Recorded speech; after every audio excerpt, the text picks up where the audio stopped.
the third day or epoch.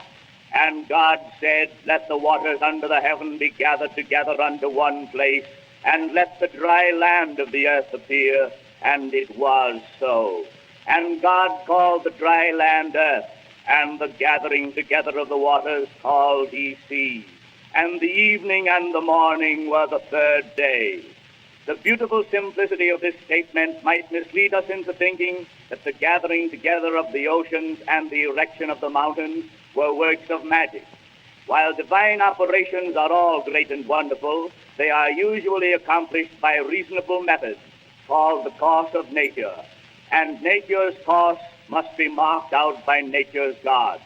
The ring theory of cosmogony is that several rings had precipitated themselves upon the earth during this third epoch day. These, according to the divine intention, so increased the pressure on the crust of the earth as to cause it to buckle or wrinkle. These depressions became ocean beds, and the upheavals became mountain ranges. Thus was the work of the third day accomplished.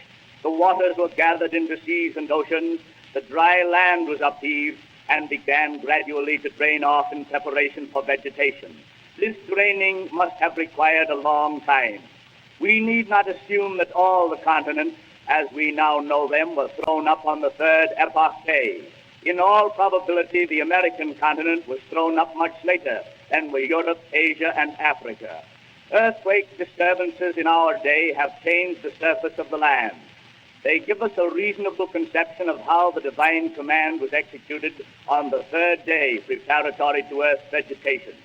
Appropriately we next read, and the earth brought forth grass and herb yielding seed after his kind, and the tree yielding fruit.